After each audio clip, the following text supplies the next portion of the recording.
I've had this plan in mind for years. Driving. It was originally going to be walking the longest straight line in Britain, but it's going to be driving now because age has caught up with me. It looks to me like the longest straight line in Britain, that if you include bridges, because there's a bridge there, a bridge here, and there's a bridge here, which just happen to be on nearly a straight line. If you start at Cape Wrath, you cross over the Cromarty Firth Bridge, there's a bridge at Inverness, and there's a Queensferry Bridge, and you follow that line all the way down here. You meets the English coast at Selsey Bill. There's another line which doesn't cross any bridges, and it starts from somewhere up here, just north of Ullapool, and it comes through. It just clips the Forth, just clips the Solway Firth, and it comes all the way down to Littlehampton. And the plan is to drive one of these lines. Now, I've done the planning with more detailed maps, and I'm going to intersect each road that hits this line, and the plan is to drive over that piece of tarmac. So I've got these big maps. I've got 8 of these large maps, but I don't need all 8. And what I'm going to do is I'm going to plan for the Cape Wrath to Selsey Bill route. I've started at Cape Wrath.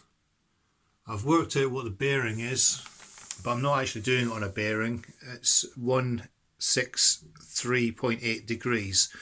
But what is the important thing is how many units down you go and how many units across you go. So if I know the length of a map, if I know how far down to the bottom of the map it is, I know how many units I need to go across in order to get the mark on the bottom. Then I draw a straight line with a metre rule. Job's a good one. Now what I'm going to do is start at Cape Wrath, and this is the first road on that line. So we will drive through that point, and if you go down the line further, there's another road on the line.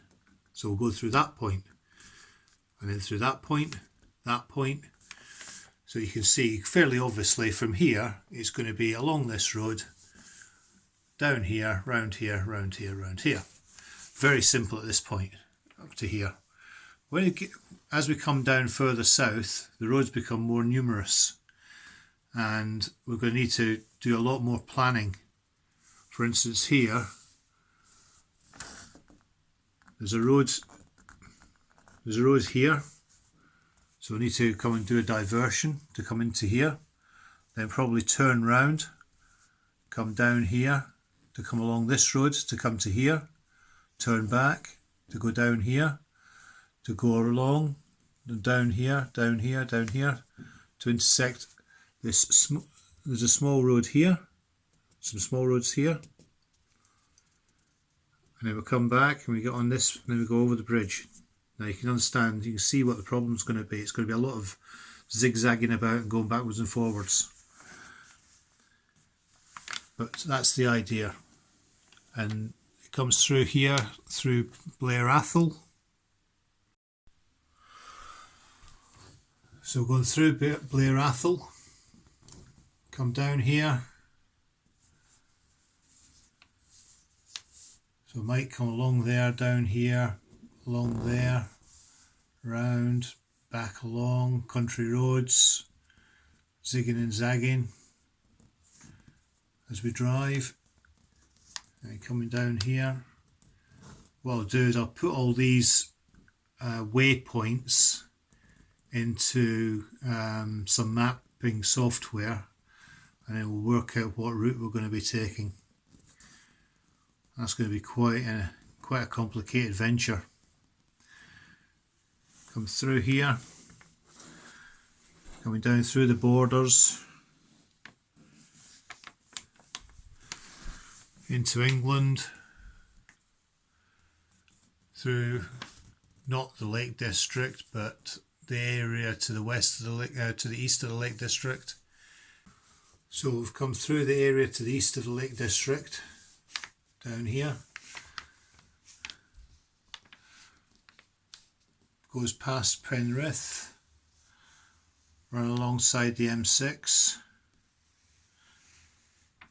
through here, over the 65,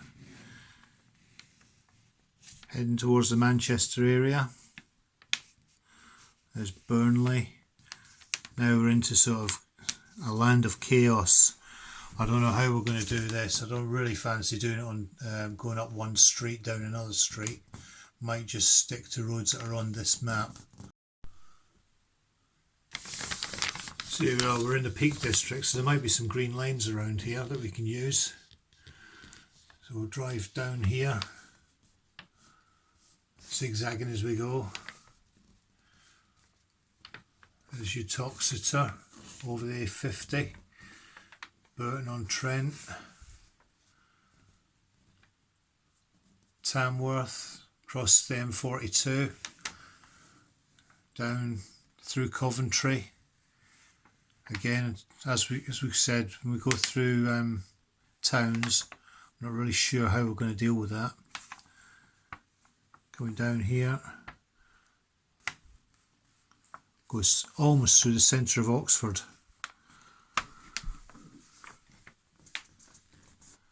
Down here, across the M4, just to the east of Basingstoke. So on that last map we got to Basingstoke, which is just about here. There's Basingstoke. Follow the line down, across A31, Petersfield on the A3, and then we're nearly in Portsmouth.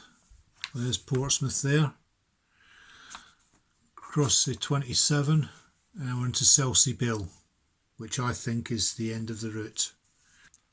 Some may say that the proper route would be this route, starting at a point on the mainland and staying on the mainland all the way. I disagree, because every time you cross a bridge, you're crossing a man-made assistance. So there's a bridge down here, which is the M6,